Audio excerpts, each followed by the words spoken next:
पहले याद रखना, साइंस का पेपर सभी को लगता है कि भाई बहुत मुश्किल आ रहा है, बट बिलीव मी मेरे भाई, कभी भी आप प्रीवियस उठाकर देख लो, कभी भी प्री बोर्ड हो या मिड टर्म हो या फाइनल हो, फाइनल ऑन एन एवरेज थोड़ा सा स्लाइटली ऊपर जाता है, वी नो दैट, है ना। बट आपको एक ही फोकस रखना है यहाँ पे, ये जो प्री बोर्ड का यहाँ पे जो प्री बोर्ड का लेवल होने वाला है, एग्जाम के थोड़े से फंक्शन बता दो, इसको ऑटोमिक नंबर लिख दो, इसी तरीके से आप थोड़ा सा मॉडिफाई करने की कोशिश करो एग्जामिनर, जिससे थोड़ा सा कंफ्यूज होके आपको समझे कि यस बच्चा आप इंटेलिजेंट हो, समझ लो, क्योंकि आप इंटेलिजेंट हो जब तो आप बना पा रहा हूं, वहां पर फ्रेम कर पा रहा हूं ऑन द स्पॉट क्वेश्चन, तो इस तरीके से पेपर करके आना, एक नंबर भी नहीं कटेगा। हाँ भाई समझ, अगर आप चाहते हो कि भाई सीबीएसई इससे भी इजी क्वेश्चन पूछे, तो भाई ये तो पॉसिबल नहीं हो सकता, क्योंकि ऑफिशियल तो ऑफिशियल ही होता है। देखो हमेशा मॉडरेट लेवल पेपर बनाया जाता है, क्यों मैंने बताया आपको, 18 लाख बच्चे बैठते हैं, उनमें भाई सबके लिए मुश्किल पेपर नहीं हो सकता ना, सब टैलेंटेड नहीं हो सकते ना, एवरेज पेपर बनाया जाता है। तो ये भी पॉइंट आपको याद रखना है। क्या रहा यहाँ पे एमसीक्यू है, तो ऑलमोस्ट आप देखो यहाँ पे 7 एमसीक्यू आपके केमिस्ट्री से आए हैं, 7 ऑलमोस्ट मान लो यहाँ पे फिजिक्स से भी होगा, 7 मान लो यहाँ पे बायो से भी होगा, तो ये भी पॉइंट आपको याद रखना है। तो इतने क्वेश्चन भाइयों, मेरे भाई क्लास 10th में हो और अगर आप साइंस का पेपर देने वाले हो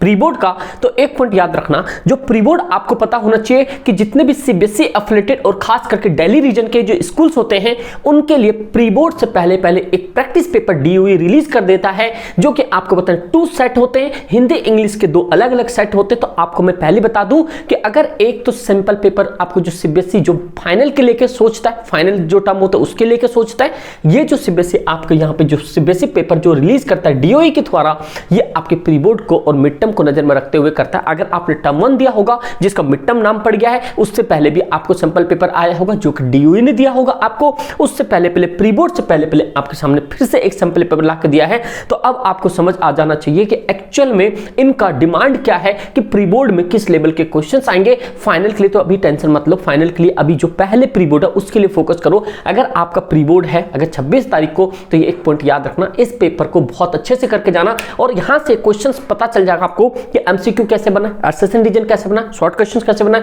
लॉन्ग क्वेश्चंस कैसे बना, केस बेस्ड कैसे बना, और यहां तक का डायग्राम कहां से पूछा जा रहा है। तो मेरे भाई आप लोग टेंशन मत लो, बस ये वीडियो को कंप्लीट देखना और शिद्दत से देखने के बाद इस क्वेश्चंस को एक बार माइंड सेट करके सोचना कि कैसा पेपर आ रहा है। आप सबको पता होना चाहिए कि साइंस का पेपर आप पढ़ते तो बहुत सारी चीजें, भाई ऑफलाइन में बच्चे यही शिकायत करते हैं, पढ़ते तो बहुत सारा चीज, पेपर में समझ नहीं आता लिखना क्या है, क्योंकि वहां पे केस स्टडी आ जाता है, फिर बंचेस में क्वेश्चंस आ जाते हैं, थोड़ा डीप क्वेश्चन पूछ लेता है, तो वहां से आपको बिल्कुल फंबल नहीं होना है, बिल्कुल मेरे भाई आपको शिद्दत से समझना है। अब पहली बात आपको सबसे पहला पॉइंट ये समझ आना चाहिए, ये जो आपके सामने डायरेक्टरेट ऑफ एजुकेशन जीएनटी, मतलब कि ये जो गवर्नमेंट होता है एनसीटी, नेशनल काउंसिल टेरिटरी का, ये बात ध्यान रखना, नेशनल का जो प्रैक्टिस पेपर रिलीज करता है 2023-24 का सेशन, ये सब्जेक्ट साइंस का, मेरे भाई सेम हुबहू आपके पेपर होंगे। तो प्लीज कंप्लीट देखो भैया, जिसको अच्छे से पेपर करना है तो वो पॉइंट पहले से आप समझ लो क्या क्या आएगा पेपर के अंदर में। सबसे पहले इंस्ट्रक्शंस आपको पता ही होता है, सबसे पहले देखो 39 क्वेश्चंस होते हैं, यहां से आपको समझना बहुत जरूरी है। 39 क्वेश्चंस में जो सेक्शन ए है वहां पे 20 ऑब्जेक्टिव टाइप क्वेश्चंस आते हैं। ये जो 1 मार्क के क्वेश्चंस हैं, जो आपको बता दिया कि 20 क्वेश्चंस हैं, मेरे भाई ये सबसे पहले सैंपल पेपर में पता होना चाहिए कि किस किस एरिया से क्वेश्चन पूछा गया, और उसी अकॉर्डिंग आप अपने बुक में एनसीईआरटी में रीड ऑन करो, जिससे कि आपको ये एमसीक्यू में कोई भी दिक्कत ना हो। क्योंकि साइंस में अगर आप एमसीक्यू एटलीस्ट 20 में से 18 भी कर दिए ना, तो मेरे भाई एक आप एक्सीलेंट लेवल के बच्चे माने जाओगे। और मैं आपको एक बहुत बेहतर से बेहतर जो 2023 में बच्चों ने भाई बहुत अच्छी आग लगाई थी पेपरों के अंदर में, बस आपको करना क्या है कि अगर आपने यहाँ पे बस सर्च करना कि YouTube पे सर्च करना साइंस एमसीक्यू बाय एसएस पाठशाला, जो साइंस के एमसीक्यू आएंगे ना, टॉप 50 क्वेश्चंस लास्ट ईयर मैंने भाई बहुत ही चुनिंदा क्वेश्चन था, बहुत ही अल्टीमेट क्वेश्चन था, बस आप सर्च करके कर लो भाई, वहां से एमसीक्यू कर लेना, science class 10th by SS Pathshala MCQ आपको आ जाएगा भाई, वहां से उस एमसीक्यू को कर जाना, काम सेट हो जाएगा। बस इतना याद रखना, अगर नहीं मिले तो कम्युनिटी पोस्ट चेकआउट कर लेना, वहां से मैं लगवा दूंगा। ये पॉइंट समझ के तो एमसीक्यू आपके वहां से क्लियर हो जाएंगे। उसके बाद सेक्शन बी आएगा, जो कि आपको 6 क्वेश्चन शॉर्ट क्वेश्चंस होंगे, जो कि 2-2 नंबर के होंगे। और एक पॉइंट और याद रखना, यहाँ पे बस ध्यान से सुनते जाओ, अगर जो भी बच्चा पेपर में अगर अच्छा लिखेगा नंबर उसी को मिलेगा। सबसे पहला पॉइंट याद रखो, जब मैं कल इवनिंग वाले में मैं मतलब की बात कर रहा था, अगर सपोज करो आप यहाँ पे सेक्शन बी लिखने जाते हो, सेक्शन बी में आपने आंसर लिखा, यहाँ पे आंसर नंबर आपने सपोज करो यहाँ पे क्वेश्चन 5 से 6 क्वेश्चन आएंगे आपके। मान लो यहाँ पे क्वेश्चन नंबर मैं यहाँ पर डाल देता हूँ 21, ठीक है, 21 डाल दिया। यहाँ से जब आप लिखना शुरू करोगे तो भाई ज्यादा नहीं, सिर्फ और सिर्फ 3 लाइन या 4 लाइन में छोड़ देना। कितने लाइन में? सिर्फ 3 और 4 लाइन में छोड़ देना, इससे ज्यादा मत लिखना, क्योंकि 2 नंबर के लिए इतना सफिशियंट होता है। और फाइनल में लिखने के बाद जब आंसर आपका हो जाएगा तो आप प्लीज यार उसे आंसर को सेपरेट जरूर कर देना। जब साइंस के पेपर में अगर ये कंडीशन कर देते हो ना मेरे भाई, तो आप पेपर में 100% आपका ऑथेंटिसिटी है कि आप सही करके ही आओगे। क्योंकि मेरे भाई एक पॉइंट याद रखना, जो साइंस का पेपर ऊपर जो चेकआउट होते हैं ना, मैं बता रहा हूं आपको टीचर्स भाई मेरी कॉन्टेक्ट, मैं आपको बता रहा हूं कि एक्चुअल में वो लोग कहना क्या चाहते हैं। अगर आपने 3 से 4 पेज तक सही से लिख दिया ना, क्योंकि एक एक्यूरेसी बन जाती है कि बच्चा वहां से डिटेक्ट हो जाता है टीचरों के माइंड में कि भाई ये बच्चा होशियार है, इट मींस कि पेपर इसने बहुत अच्छा किया होगा। समझ लो, इट मींस कि जो आपके पास बीसी सेक्शन है उनको अच्छे से करना, शिद्दत से करना अगर साइंस में पास आउट होना चाहते हो। तो ये पॉइंट को रामबान है भाई आपके लिए, तो इसको आपको हमेशा याद रखना है जो चीज मैंने अभी बताया, ठीक है। उसके बाद में आ जाओ आप यहाँ पे जो सी सेक्शन है, सी सेक्शन आपको बताना चाहिए 7 क्वेश्चन आएंगे। सी सेक्शन में 7 शॉर्ट क्वेश्चन होंगे जो कि 3-3 मार्क्स के कैरी करेंगे, और ये डी जो होगा 3 लॉन्ग क्वेश्चन होंगे जो कि 5-5 मार्क्स के कैरी करेंगे। इस 3 लॉन्ग क्वेश्चन को मेरे भाई आपको शिद्दत से देखना है और इसको किसी भी कंडीशंस में छोड़ के नहीं आना है। मैं आपको यहां जब डी सेक्शन करेंगे तो वहां पर मैं बताऊंगा क्या ट्रिक लगाना है जो कभी आपके 5 नंबर के क्वेश्चन नहीं छूट सकता कभी भी, ठीक है। उसके बाद देखो जो सेक्शन ए है आपको पता है ये केस बेस्ड आएगा। 3 केस बेस्ड आपको पता है कि 4-4 नंबर के टोटल कितने 12 नंबर का केस बेस्ड आ जाएगा, जो कि आपके सबसे पहले बायो से, फिर केमिस्ट्री से, फिर आपके फिजिक्स से, इन तीनों से 3 केस बेस्ड आएंगे जो कि 4-4 नंबर का होगा। अब आगे सुनते जाना क्या चीज बता रहा हूं मैं आपको, वहां पे क्या करना है, केस बेस्ड के लिए क्या करना है, ध्यान से सुनना। जब ये सारी चीजें हो जाती मेरे भाई, तो सबसे पहले आप यहां पे आओ, सबसे पहले पेपर का लेवल देखो। एक्चुअल में जो होता है ना, आप सबसे पहले देखो ये लिखा है भाई प्री बोर्ड, क्या लिखा है यहाँ पे, प्री बोर्ड के सबसे पहले क्वेश्चंस का लेवल देखो क्या है, ये लेवल कितना होता है मेरे भाई। सबसे पहला याद रखना, साइंस का पेपर सभी को लगता है कि भाई बहुत मुश्किल आ रहा है, बट बिलीव मी मेरे भाई, कभी भी आप प्रीवियस उठाकर देख लो, कभी भी प्री बोर्ड हो या मिड टर्म हो या फाइनल हो, फाइनल ऑन एन एवरेज थोड़ा सा स्लाइटली ऊपर जाता है, वी नो दैट, है ना। बट आपको एक ही फोकस रखना है यहाँ पे, ये जो प्री बोर्ड का यहाँ पे जो प्री बोर्ड का लेवल होने वाला है, यहाँ पे आपके सटीक as compare to this paper, ये जो दिया हुआ है ना, इसी के जितना होगा, इससे ना तो ऊपर जाएगा ना नीचे। पेपर मिलाकर देख लेना, मैथ का भी मिलाकर देख ले, अपने एसएसटी का भी, इंग्लिश का भी, सारा पेपर कहां से बना है, जिस तरह से डीओई ने आपको सैंपल पेपर लाके दिया है। तो अगर आप इसे सॉल्व करते हो तो भाई आप अच्छे तरीके से गेम बना सकते हो, समझ लो। कभी अभी ये क्रिसमस इसके चक्कर में बिल्कुल बावले मत हो जाना, कभी क्रिसमस वही मतलब कि पूरा समय निकाल दिए, ऐसा मत करना मेरे भाई। इन क्वेश्चंस को रिपीटेड मोड पे समझना, क्वेश्चंस कहां से बना है, क्या बना है, किस लेवल का क्वेश्चंस बन सकता है, जब भी आप करना ये पेपर को, समझ लो बात को। और भाई साइंस नंबर गिरा देते हैं, ये रियलिटी है, आप लोगों ने फेस भी किया था, है ना भाई, किए हुए हो, 9th में भी किए थे, आपको पता है मिड टर्म में भी क्या हुआ था, बहुत सारे बच्चों को जो मैंने देखा इंस्टाग्राम पे मैसेज। तो मेरे भाई इसीलिए मैं बता रहा हूं कि प्री बोर्ड में आग लगाओ बढ़िया से, जो रिसोर्सेज बता रहा हूं इतना फॉलो करो, 2 दिन के अंदर आप गेम बना सकते हो, 2 दिन के अंदर में। बट आपको कंप्लीट सेशन देखना अभी कैसे कैसे क्या क्या बताता हूं मैं आपको वहां से, ठीक है। ये कंप्लीट हो गया आपकी बात मेरे भाई। उसके बाद देखो क्या करना आगे। अब क्वेश्चन लेवल देखो, सबसे पहले यह कह रहा है which of the following reactions can be term, यहां पे term the thermal decomposition reaction. It means कि अगर आपको सबसे पहले ये थर्मल डिकम्पोजिशन रिएक्शंस पता होना चाहिए, जो कि chemical reaction chapter number 1 science के अंदर में 5 रिएक्शन है, वहां से आपके लॉन्ग क्वेश्चंस भी बन सकते हैं, शॉर्ट क्वेश्चंस बन सकते हैं। अगर आप ये एनसीईआरटी रीड नहीं करोगे तो क्या लग रहा है आपको ये क्वेश्चन बन जाएगा, ये क्वेश्चन नहीं बन पाएगा। दैट्स वाई आपको क्या करना चाहिए, यहाँ पे आपको एनसीईआरटी को शिद्दत से पढ़नी चाहिए, जिससे कि आपको यहाँ पता चल सके कि ये which of the following reactions can be the term thermal reaction. आप लोग बता सकते हो थर्मल डिकम्पोजिशन रिएक्शन किसे कहते हैं, कॉम्बिनेशन रिएक्शन को, डिस्प्लेसमेंट रिएक्शन को, डिकम्पोजिशन रिएक्शन को, डबल डिस्प्लेसमेंट रिएक्शन को, आप लोग बताओ किसको कहते हैं यहाँ पे, इनमें से कौन सा। अगर आप लोगों ने एनसीईआरटी में पढ़ा है तो कमेंट करके जरूर बताना, मैं देखना चाहता हूँ कितने बच्चे ना एनसीईआरटी टोटली थ्रूली पढ़ा हुआ है, ठीक है भाई। उसके बाद आप आ जाओ यहाँ पे दूसरा क्वेश्चन आपके यहाँ पे, a non metal used to preserve food material. अगर आप एनसीईआरटी उठाकर देखोगे तो एनसीईआरटी जैसे वहां पे नॉन मेटल वाला टर्म आता है,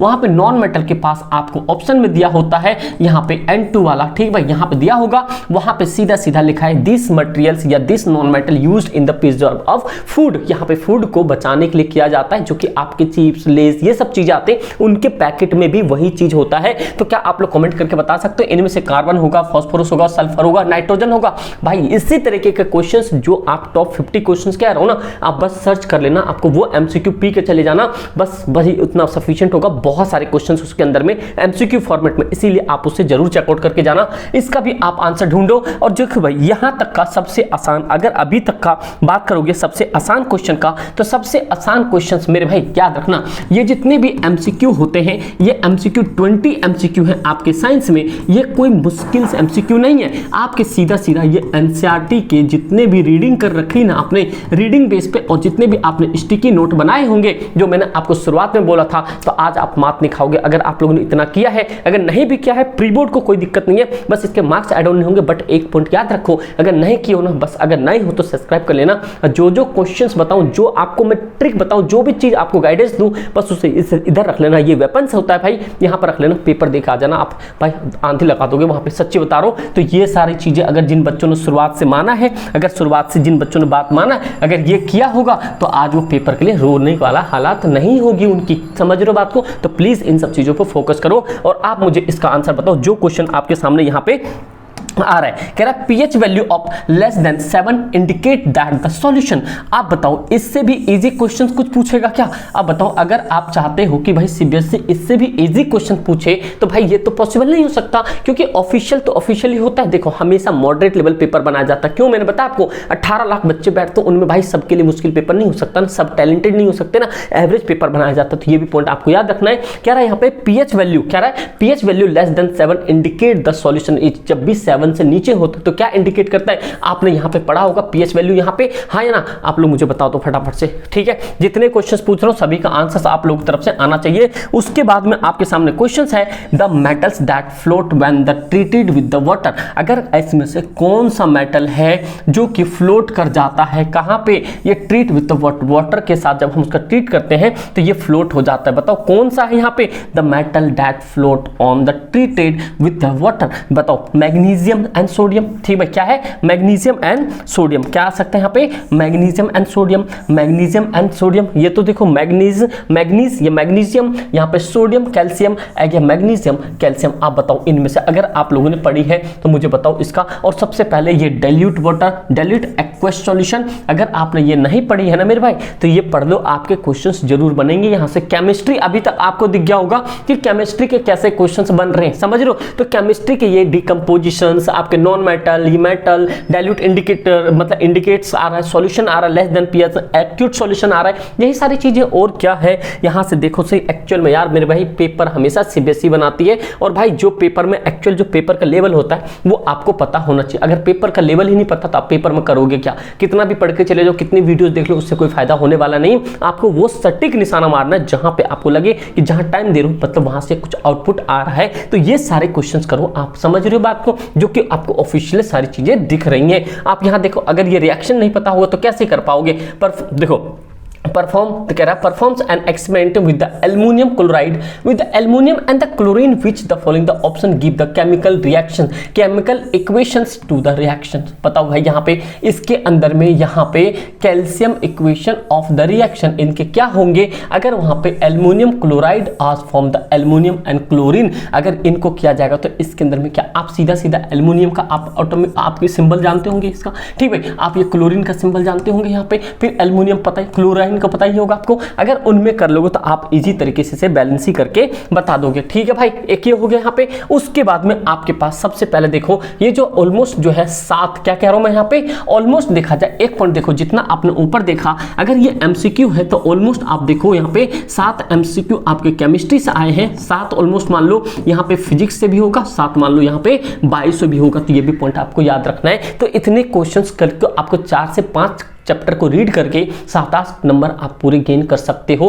तो भैया आप फटाफट से, अगर नहीं है तो सपोर्ट मटेरियल है, सपोर्ट मटेरियल के पीछे जितने एमसीक्यू है उतना कर लो, इतना सफिशिएंट होगा। जो बताओ रामबन बता रहा हूं, कोई यहाँ पे अब तक आपको हवाबाजी होती नहीं है मेरे भाई। तो ये पॉइंट आप यहाँ से देख सकते हो। उसके बाद क्वेश्चन जो आपके पास बहुत ही बेहतरीन क्वेश्चन है, what are the produce obtained by the anaerobic respiration in the plant. अब बताओ जो एनारोबिक रेस्पिरेशन होता है प्लांट के अंदर में, क्या ये रेस्पिरेशन प्लांट कहां से लिया जाता है? What are the produce obtained, कहां से? लैक्टिक एनर्जी से, एथेनॉल कार्बन डाइऑक्साइड, या कार्बन डाइऑक्साइड वाटर एनर्जी, या पायरुवेट। अब बताओ पायरुवेट को हो सकता है कभी? बताओ, आप लोग कमेंट करके बताओ अगर आपने बायो का पढ़ा है तो। अगला है digestion of food start from the which organ of the human digestive system. अब बताओ यहां से, ये जो है आपको मैं भाई ऑफलाइन में हजारों बार बोल चुका हूं। अच्छा ये तो देखो भाई, आप लोगों को मैं बहुत बार बोल चुका हूं यहाँ पे, मुझे लगा भाई ऑफलाइन में सामने सामने बोर्ड पे चल रहा है, समझ रहे हो? लेकिन मेरे भाई आप लोग भी प्लीज देखो यार, ये क्वेश्चंस मैं आप लोग को भी अभी बहुत पहले, वो जो एमसीक्यू बोल रहा हूं आप उसे जरूर करना। ये digestion of food start from the organ which the human digestive system. अगर आपने ह्यूमन डाइजेस्टिव सिस्टम पढ़ा होगा तो आपको पता होना चाहिए कि भैया फूड सबसे पहले कहां से मतलब पचना शुरू हो जाता है, समझ रहे हो। अगर आप लोग को पता होगा तो बताओ भाई कहां से होता है, ये बताओ। इसका ऑप्शन आप लोग सभी बच्चे कमेंट करोगे अगर आप लोगों ने अगर पढ़ा है तो। सबसे पहले चलो दो ऑप्शन काट देता हूं, ये काट दिया, चलो ए और बी है, इनमें से आप मुझे ऑप्शन क्लिक करके बता दो, ठीक है भाई। यहाँ पे अगला जो क्वेश्चन है आपके सामने, ये क्वेश्चन आपके सामने है जो कि आप सामने देख रहे हो। क्या यहाँ पे व्हाट इमेज, क्या कर रहे हैं यहाँ पे, the image so the excretory system in being human. यहाँ पर तो इसको क्या कहते हैं, इसको क्या कहते हैं, it's produce the urine filter of waste of the blood and store urine it urinations and the carry urine from the kidney of the outside। अब बताओ यहाँ पे क्या चीज होता है, यहाँ पे क्या फंक्शन होता है, अगर आपने पढ़ी है तो बताओ अगर इसका फंक्शन। इसी तरीके से अगर डायग्राम की बात करें तो डायग्राम आपके क्या होंगे, मतलब बनी बनाई होगी, आपको बस नेमिंग करना पड़ेगा। चाहे मेल रिप्रोडक्टिव सिस्टम आ सकता है या फीमेल आ सकता है या आपके प्लांट के कोई से भी आ सकता है, याद रखना इसे। और मैग्नेटिक का भी आ सकता है जो आपके फिजिक्स में है, ठीक भाई, यहाँ पॉइंट समझ गए। उसके बाद में आपके सामने क्वेश्चन नंबर 11 है। क्वेश्चन नंबर 11 आपको कहती है which of the following example the genetic variation. अब बताओ which of the following is an example of genetic variation. Genetic variation क्या है बताओ। One person has the square but his friend does not. कह रहा वन पर्सन इज ओल्डर, ये तो भाई आपके थिंकिंग वाला हेरिडिटी वाले में आ जाएगा, ठीक भाई। उसके बाद देखो इवन मैं भाई सच कह रहा हूं, ये देखो ये तो सैंपल पेपर आज देख रहे हो ना, ये एसपी आप ये 2023-24 का देख रहे हो। मैं आपको भाई 2022 यहाँ पे 22-23 के अंदर ही एमसीक्यू में ये चीज बता चुका हूं, आप जाके चेकआउट कर लो भाई मेरे भाई। उसके अंदर में ये क्वेश्चंस मिलेगा और उसके अंदर जितने एमसीक्यू मिलेगा वो 110% सफिशिएंट होगा। इस वीडियो में डिस्क्रिप्शन में ना मिले तो मैं टीम से क्या किया आपको कम्युनिटी पोस्ट में लगवा दूंगा, उसको जरूर देख लेना इस वीडियो के बाद, समझे मेरे भाई। बताओ ये क्या है, ये सीक्वेंस आपको पूछ रहा है, correct sequence of the body, और ये सीबीएसई का हमेशा फेवरेट क्वेश्चन रहा है। ये तो भाई एमसीक्यू अभी आगे तो देखो मेरे भाई, तो आप लोग कमेंट करके बताना इनमें से कौन सा सही है, देखते कितने बच्चे सही कर पाते मेरे भाई। अगला पॉइंट देखो, अब अगला आपके किसके, ये फिजिक्स के आने शुरू हो गए। कह रहा which statement is the true about the reflections of light. आप बताओ कौन सा रिफ्लेक्शन, रिफ्लेक्शन आपने पढ़ा होगा, एक रिफ्रैक्शन होता है एक रिफ्लेक्शन होता है। तो चलो मुझे एक एग्जांपल बता दो आप लोग, जो यहाँ पे एक्वेरियम होता है, जो फिश यहाँ होती बट हमें दिखता आउटसाइड है, वो रिफ्लेक्शन होता है या रिफ्रैक्शन होता है, बता भाई। यहाँ पे एक तो रिफ्लेक्शन या एक तो रिफ्रैक्शन, दो चीज। जो रिफ्लेक्शन होता है ये सच्ची घटना होती है, क्या होता है जो सच होता है उसी में रिफ्लेक्शन काम होता है, और जो रिफ्रैक्शन होता है रिफ्रैक्शन वाला ए वाला वो आपकी झूठी घटनाएं होती है। जैसे बाल्टी के अंदर में पेंसिल डालते हो तो पेंसिल स्लाइटली अप दिखाई देता है, वो सारे आपके रिफ्रैक्शन है। क्या है रिफ्रैक्शन, पेपरों में बहुत बार पूछा है, तो आप इस चीज पे फोकस करो। उसके बाद में आपके सामने जो क्वेश्चंस है मेरे भाई, अगला क्वेश्चन नंबर 14 ये कह रहा है यहाँ पे an object is placed at the distance of 40 centimetre front of the concave mirror. अब ये बताओ कॉनकेव मिरर हो गया and the focal length of the 20 centimetre, the image is produce, क्या होगा, इन्वर्टेड होगा, वर्चुअल होगा, रियल होगा, इन्वर्टेड होगा। आप लोग को अगर मेरे भाई ये लाइट वाले चैप्टर में भी दिक्कत है तो बस आपको कुछ नहीं करना है, एनसीईआरटी के अंदर में आपको एक थ्रूली अगर रीड ऑन कर लोगे तो आपको सारी चीजें मिल जाएगी। और एमसीक्यू वहां से आपके यहाँ पे कॉनकेव लेंस, क्या आता है यहाँ पे, चाहे वहां लेंस से आ जाए या आपके पास यहाँ पे मिरर से आ जाए, ये कहीं ना कहीं से आपके क्वेश्चंस आ जाएंगे। चाहे आपके वहां पे मायोपिया के बारे में भी पूछ ले या वो आपके हाइपर मायोपिया के बारे में भी पूछ ले, तो यहाँ से आ जाएगा। कभी ये पूछने के लिए आ जाए जो मायोपिया होता है, मायोपिया में क्या होता है, पास की चीजें दिखती, दूर की चीजें नहीं दिखती है, वहां पे कॉनकेव लेंस लगाया जाता है। लेकिन वही आपको करेक्शन पूछा जाएगा कि भाई जो दूर की चीजें दिखती, फार अवे दिखती, पास की नहीं दिखती, ये क्या होता है, हाइपर मायोपिया होता है। अब परसोफोबिया का तो परसोफोबिया दोनों कंडीशन होता है। जैसे बूढ़ों बूढ़ों को देखा होगा आपने, जो बुजुर्ग लोग होते हैं उनके चश्मे में नीचे भी एक स्लाइटली लाइन बनी होती है, नीचे भी उसका लेंस सा बना होता है, वो परसोफोबिया होता है। दोनों के लिए होता है। हाइपर मायोपिया जो दूर का दिखता है, पास का नहीं दिखता, और मायोपिया जो पास का दिखता है, दूर का नहीं दिखता। इनको करेक्शन किस लेंस से किया जाता है, ये क्वेश्चन पूछा था लास्ट ईयर, तो मेरे भाई करके चलो और उस वाले में मिल जाएगा। मैंने ओनली यार 30-40 मिनट की क्लास में, आप जानते हो यहाँ कोई हवाबाजी होती है, धैर्य पर पढ़ाता गया, कुछ भी नहीं उसके अंदर में, आप वहां से देख सकते हो। ज्यादा कुछ समय उसमें अलर्ट नहीं किया गया, बस आप करते जाना। फिर अगला जो है आपके पास यहां से फिर से आपके पास एक क्वेश्चन आया है, the amount of energy that flow from the one trophic level to another trophic food chain. अब मेरे भाई ये बताना, यहां से आप अगर आप ये क्वेश्चंस किए होंगे तो बताओ 5% होगा, 10% और 20% होगा, 15%। ये 15% काट दिया, चलो 5% काट दिया। आप लोग मुझे कमेंट कर बताओ यहाँ पे बी होगा या आपके पास सी होगा। यहाँ पे अगर मेरे भाई अगर आप लोग ने यहाँ पे देखा है तो यहाँ पे बस आप लोग को एक कमेंट करना है, यस भैया आई कैन डू साइंस। आप कर सकते हो साइंस साइंस के अंदर बहुत बेहतर कर सकते हो। आप लोग का कमेंट होना चाहिए, जिनका कमेंट होगा देख लेना 26 तारीख को भाई गेम बनाते हुए नजर आओगे। तो मेरे भाई जितने भी शेर से नहीं अगर यहाँ तक देख चुके हैं भाई, यहीं पे कमेंट चाहिए और मुझे इतना पता चल जाएगा आप क्वेश्चन नंबर 15 पे आपने इतना कमेंट किया है। समझ लो बात को, क्योंकि भाई क्लासेस होती है, टीम मुझे बता देती है, क्योंकि मेरे पास भी एक नोटिफिकेशन ऐप रहता है तो उसमें पता चल जाता है जो स्टूडियो होता है वाईटी का। तो बस आप लोग कमेंट करके जरूर बताना, हाँ या ना। अरे करके बता दो फटाफट से, लाइक नहीं किया भाई प्लीज कर दो, क्योंकि इसी से मोटिवेशन मिलता है और यही आपके लिए भाई गेम बना सकता है। समझ लो बात को, फाइनल का इंतजार करो बस। ये पॉइंट समझ गए यहाँ पे। उसके बाद आगे आते हैं यहाँ पे जो प्राइमरी वाला है। देखो भाई कह रहा है द प्राइमरी, क्वेश्चंस बहुत आसान पूछे यार। द प्राइमरी कंज्यूमर्स आर, कौन होता है? कार्निवोरस होता है, हार्बीवोरस होता है, ओमनिवोरस होता है, प्रोड्यूसर्स होता है। अब मेरे बताओ ये ओमनिवोरस जो दोनों चीज आता है, हार्बीवोरस जो हरे पौधों खाता है, कार्निवोरस जो दोनों खाते हैं। समझे मेरे भाई। उसके बाद क्वेश्चन नंबर 17 से लेकर 20 आपके क्या आएंगे यहाँ पे? अर्सेसन रीजन आएंगे। और भाई बहुत बच्चों को ना अर्सेसन रीजन में दिक्कत होती है। आपको भाई ऐसा कभी दिक्कत लेने का नहीं है। अर्सेसन रीजन में ये आपका स्टेटमेंट दिया होता है किसी क्वेश्चंस का, अगर मान लो दोनों सही है, अर्सेसन भी सही है, स्टेटमेंट और रीजन भी सही है, तो वो both A and R true दिखा जाएगा। R is a correct explanation of A. इस तरीके से सारी चीजें देखी जाती। प्लीज यार आप ना सारी चीजों को समझो। यहाँ पे क्या है, अर्सेसन रीजन आपके 3 आ गए यहाँ से। फिर अगला जो गेम है, अगला गेम आपके सामने है सेक्शन नंबर बी। क्या है? सेक्शन बी, जो कि 21 से 26 होगा। और मैं आपको ये बता चुका हूँ कैसे इसके आंसर्स लिखने 2-2 नंबर के। और भाई आंसर्स जैसे आप यहाँ पे आंसर लिखोगे, आंसर को क्या करना है, सपोज करो यहाँ पे आपने इनमें आंसर लिख दिया, ठीक है। इसको क्या करोगे, 3 लाइन के बाद आप ना जो लाइन के अंदर नहीं, थोड़ा सा नीचे से इसे क्या करोगे, सेपरेट करोगे। देन आफ्टर यहाँ पे आप दूसरा आंसर लिखोगे। क्या लिखोगे? यहाँ पे दूसरा आंसर लिखोगे, अगला, फिर इसे करोगे यहाँ पे, फिर अगला, फिर उसी तरीके से आप क्या करोगे, उसे फिर से सेपरेट कर देना, जिससे कि एग्जामिनर को लगे कि भैया बच्चे ने गेम बनाया। फाइनल आने दो, फाइनल में बताऊंगा आपको कैसे करके आना है एक्चुअल में पेपर। टेंशन मत लेना। नए हो तो सब्सक्राइब जरूर करना, कमेंट करके जरूर बताना आपको क्लास कैसी लगी, ठीक है भाई। लाइक जरूर करना मेरे भाई, आप लोग से यही रिक्वेस्ट है, क्योंकि आप लोग से कुछ नीचे, बस इतना पॉइंट याद रखना। उसके बाद में अब देखो क्वेश्चंस कैसे कैसे आ रहे हैं, क्वेश्चंस पे थोड़ा फोकस करना। अब जो क्वेश्चंस है ना आपके सारे थिंकिंग बेस्ड क्वेश्चंस होंगे, जो आपने चैप्टर में पढ़े होंगे वो टाइप के क्वेश्चंस होंगे। ध्यान रखना इतनी बातें, समझे मेरे भाई। अगला देखो 21 क्वेश्चन पूछ रहा है, अ silver article generally turn black when kept in the open for the few days. कुछ दिनों के लिए अगर हम वहां पे जो मतलब कि ओपन रखते हैं तो सिल्वर क्या होता है, ब्लैक हो जाता है। द आर्टिकल, ये भाई एनसीईआरटी लाइन है, आप देख लो, मैंने बच्चों को देखा हुआ पढ़ते हुए। In the toothpaste and the गेंद स्टार्ट शाइनिंग। ये सारे क्वेश्चन है भाई, क्या फेनोमेना इन्वॉल्व है, कैसे होगा, ये सारे आप स्टेटमेंट ना बना के लिखना पड़ेगा। जब ये बना कर लिखोगे तो मेरे भाई आपको बना के लिखने के लिए आपको स्टेटमेंट होना चाहिए। मैं आपको बता दूं, एक चीज बताता हूं आपको, क्लास 9th में अभी 2 दिन की पहली बात है, साउंड चल रहा था वहां पे, आप लोगों ने पढ़ा होगा 9th क्लास में साउंड ऑफलाइन की बात बता रहा हूं वहां पे। भाई मेरे भाई कुछ बच्चे ना आर्गुमेंट करने लगे कि भाई ये जो ना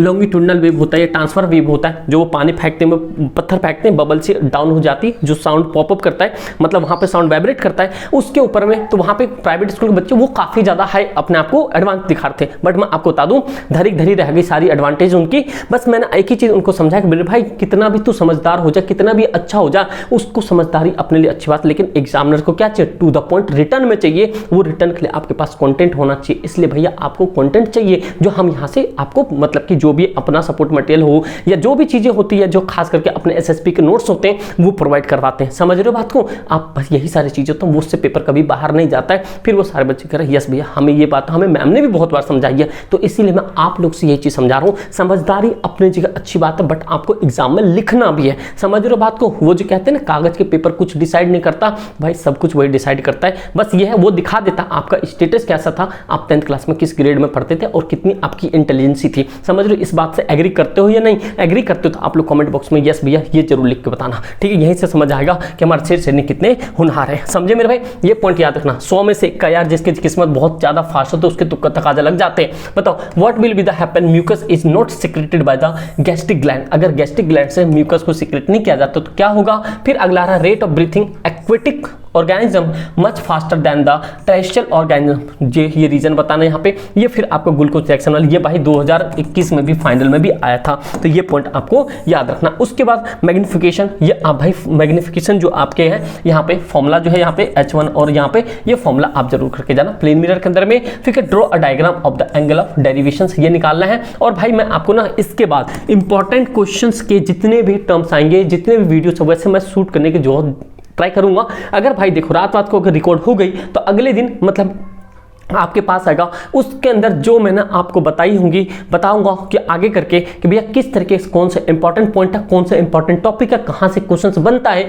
बस वो टॉपिक तैयार जरूर कर लेना। ऑफलाइन के तो सारे ऑलमोस्ट बच्चों ने कर ही लिया, बस आप लोग के लिए मैं थोड़ा सा बचा रखा है, आप लोग को वो वीडियोस बहुत जल्दी मिल जाएगी। ठीक है फिर भाई, कह रहा give any 2 method which could be the applied reduce our intake pesticides through the food of some contact. ये भी देखो भाई, इस तरह क्वेश्चन बना सकते हो। सेक्शन सी के अंदर में देखो क्वेश्चन थोड़े से लेवल क्या हो गए, क्वेश्चन सी जो सेक्शन सी है, इसमें सेक्शन सी में लेवल ऑफ जो क्वेश्चंस होता है ये थोड़े से क्या होते हैं ना, स्लाइटली एज कंपेयर टू ए और बी से थोड़ा सा हाई लेवल चला जाता है, मतलब थोड़ा सा क्या कर देता है, अप कर देता है। यहां पे आपकी पूरी की पूरी थिंकिंग कैपेसिटी लगती है कि आपने एनसीईआरटी में कितना पढ़ा होगा। और भाई ऐसे ऐसे बच्चे के जो सोते एग्जाम से पहले एक दिन पहले पढ़ लेते हैं, तो ऐसा मेरे बच्चे ना करना आप लोग कोई भी, अगर ऐसा करते हो भैया फिर बहुत दिक्कत हो जाएगी भविष्य में। तो अब देखो यहाँ पे 3 नंबर का क्वेश्चन है, अगर यहाँ पे 2 है तो ये आपके ये जो है आपके 1.5 बनेगा, इसका 1.5 बनेगा, तो ये भी पॉइंट आपको याद रखना है। क्वेश्चन कह रहा है why does calcium start floating when it's react with water. Calcium क्यों फ्लोट करने लग जाता है जब वाटर के साथ रिएक्ट होता है। Right the balance chemical equations of the reaction. आप इजी तरीके से बना सकते हो वाटर का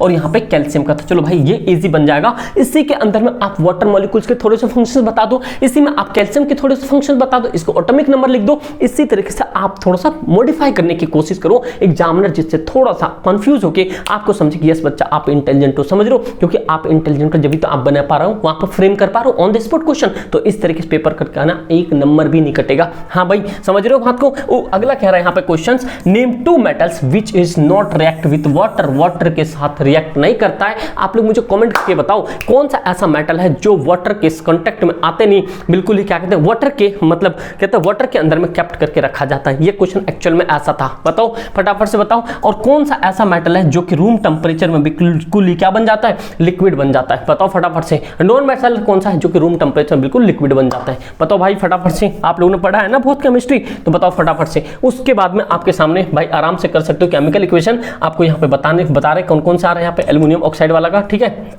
ये हो गया। नहीं तो आप ये लिख सकते हो right 2 properties of the gold which make can most the suitable metal of the ornaments. आप जानते हो गोल्ड, ये आप जानते हो ये गोल्ड को कौन सा ऐसा एलिमेंट है जिसमें कि गोल्ड को बिल्कुल पिघला दिया जाता है, डिसॉल्व कर दिया जाता है, बता देना भाई। क्वेश्चन आंसर इसका ए से स्टार्ट होता है और इनकी रेशियो क्या होती है, ठीक भाई। जो आपने कमेंट कर दिया हो तो मैं बता देता हूँ, एक्वारिजिया होगा आंसर, करेक्ट किया है तो भाई उसे एडिट मत करना। एक्वारिजिया का आप बता दो इसके अंदर में रेशियो क्या होती है, एनसीईआरटी के बॉक्स के अंदर ही लिखा हुआ है अगर आप लोगों ने पढ़ा है तो, ठीक है भाई। इतना पॉइंट समझे। उसके बाद में भाई आप आ जाओ यहाँ पे, डिफाइन द रिफ्लेक्स आर्क क्या होता है, draw a flow chart showing the sequence of the event with occurring during the sneezing. अगर लिस्ट 4 प्लांट हार्मोन, भाई ये देखो ये प्लांट हार्मोन आपके मिड टर्म में, ये एमसीक्यू में पूछा था, तो मिड टर्म के एमसीक्यू में प्लांट हार्मोन पूछा था, तो प्लांट हार्मोन्स को करके जाओ। इवन प्लांट हार्मोन के जितने भी चार्ट है वो चार्ट पेपर जरूर बनाकर जाना, क्योंकि चार्ट पेपर से मे भी एक्सपेक्टेड है कि इस बार क्वेश्चन पूछेगा, और इवन डायग्राम भी उसको पता होना चाहिए, समझे भाई। इतना पॉइंट होने के बाद नेक्स्ट पॉइंट आपके सामने है। अब बताओ यहाँ पे अगला क्वेश्चन है, state conclusion that the draw the basic of the observation. आप यहाँ पे जो ये F2 मतलब पोगेंसी, ये आप ना हेरिडिटी इवोल्यूशंस और हेरिडिटी वाले में से है, तो आपको पता है इवोल्यूशन से कट गया, हेरिडिटी बचा हुआ है, तो ये F2 जनरेशन और F1 जनरेशन, ये अभी आप समझ लो F1 हो गया और यहाँ पे F2 जनरेशन हो गया। ये आप जरूर करके जाना, मोस्ट इंपॉर्टेंट है, यहाँ से आना ही आना है, वो भी 3 नंबर के अंदर क्वेश्चन आता, छोड़ के मत आना बिल्कुल इस क्वेश्चन को, ठीक है भाई। उसके बाद में नेक्स्ट क्वेश्चन आपके सामने है, a person suffer from the both myopia and hyper myopia. आपने देखा ये क्वेश्चन मैं ऑलरेडी बता चुका हूं भाई, गॉड प्रॉमिस बता रहा हूं, मैंने ऑफलाइन में ही पेपर करवाया और देखा, उसके बाद ये पैनल पे सीधा लगाया, लेकिन मेरे माइंड में हिंट कर रहा था कि भाई मायोपिया हाइपर मायोपिया से क्वेश्चन बन सकता है, तो दैट्स व्हाई आपके सामने कितने नंबर का क्वेश्चन बन रहा है, ये 3 नंबर का क्वेश्चन बन रहा है यार। भाई देखता हूं साइंस के अंदर में पता होता है, मैथ्स में पता होता है, सारी चीज तो आपको पता चल गया ना भाई, मिड टर्म में प्री बोर्ड में सब कुछ पता होता है, पेपर कहां से बन रहा है क्या बन रहा है। लेकिन आजकल के जो टीचर्स है ना, थोड़ा मॉडर्नाइज करने के चक्कर में ना, कभी एमसीक्यू आ रहा है, कभी पोल आ रहा है, कभी कुछ आ रहा है। मेरे भाई सब कुछ ठीक है, सब अपनी जगह सही है, लेकिन मेरा कहने का मतलब है बच्चे के सामने वो चीज पहुंचना चाहिए जो बच्चे के करियर ओरिएंटेड हो, समझ रहे हो। नॉलेज गेन करने के लिए दुनिया पड़ी हुई है, समझ रहे हो, बहुत समय, लेकिन बोर्ड में अभी आपके पास एक महीने का भी समय नहीं है। बस आपको करना क्या, अगर आप सारे अगर चाहते हो कि भैया बोर्ड के अंदर बहुत आंधी लगा दे, अगर चाहते हो खासकर साइंस और मैथ्स और एसएसटी के लिए एक स्ट्रैटेजी वीडियो, तो आप सभी बच्चों को कमेंट होना चाहिए। अगर सिर्फ कमेंट के अंदर में स्ट्रैटेजी लिखा होगा, मैथ्स मैथ्स साइंस एसएसटी का बस यही लिखना, maths plus science plus SST strategy. आप सभी बच्चों को कमेंट सेक्शन में होना चाहिए। जितनी कमेंट होगी, अगर इसमें 100+ कमेंट होगी ना, डेफिनेटली आपके लिए जैसे आपका प्री बोर्ड खत्म हो जाएगा, आपके सामने एक वीडियोस आएगी किसकी स्ट्रैटेजी की, वो फुल एंड फाइनल होगा। उसके बाद बता देना कि भैया मैथ्स में साइंस में सिस्टम नंबर कौन दिलाते हैं। कभी नहीं होगा ऐसा, हमेशा 110% आप करके आओगे। बट आप सभी का यहाँ पे कमेंट मैटर करता है। 100+ कमेंट, मैंने ज़्यादा नहीं बोला, 100+ कमेंट होना चाहिए, समझे मेरे भाई। और भाई प्लीज़ इस वीडियो को कम से कम ये 250 लाइक ऊपर कर देना। देखते हैं कितना हमारे शेयर नहीं कर पाते हैं, समझे मेरे भाई। ये सारी चीज़ें हो गया। तो यहाँ पे आपको मैंने पहले बताया माइपिया हाइपरमाइपिया, आपको मैंने टिक, अच्छा मतलब देखो भाई आप लोग टिक लगा लेना, ठीक है। ऑफलाइन में टिक लगा चुका हूँ मैं, ये सारे पॉइंट समझ गए यहाँ पे। उसके बाद में अगला देखो, calculate the resistivity and the material wire and the length of 1 metre. ये आपके न्यूमेरिकल्स आ गए। और भाई ये न्यूमेरिकल्स कहाँ से पूछे, ओम्स लॉ से पूछा गया है, ठीक है भाई, ये पॉइंट समझ गए। उसके बाद में आपके सामने डी सेक्शन, जो कि आपको पता है यहाँ पे 5-5 नंबर के आ रहे हैं। तो यहाँ से आपको छोड़ना नहीं है किसी भी कंडीशन में क्वेश्चंस। और यहाँ से जो क्वेश्चंस बनेंगे, ये क्वेश्चंस आपके बनेंगे कौन से, जो आपने लेंथी क्वेश्चंस, बड़े क्वेश्चंस पढ़े होंगे, वो क्वेश्चंस बनेगा। तो आप प्लीज यार इस क्वेश्चंस को रिपीट करो और बढ़िया तरीके से ये सारे क्वेश्चंस करने की कोशिश करो। देखो कुछ नहीं, बड़े क्वेश्चंस हैं, लेकिन आपको मैं टिक लगा दूंगा। जो आपके इंपॉर्टेंट क्वेश्चंस आने वाली वीडियो, आप बस उसका इंतजार करो, नोटिफिकेशन बेल ऑन रखना मेरे भाई, बस आपके सामने, बस वो करके जाना। अभी आप पढ़ते चलो, वो आपके सामने आ जाएगी, ठीक है भाई। आप समय मत वेस्ट करो इधर उधर, सारे मतलब फिजिक्स केमिस्ट्री बायोस आ रहा है। और आपके सामने जो केस बेस्ड है, ये केस बेस्ड में सबसे बड़ी चीज पता है क्या, केस बेस्ड। जैसे आपको मैंने बताया था कि जितना एसएसटी का केस बेस्ड था ना, आपने देखा होगा एसएसटी का केस बेस्ड, उसके अंदर भी आपके एमसीक्यू नहीं आए थे।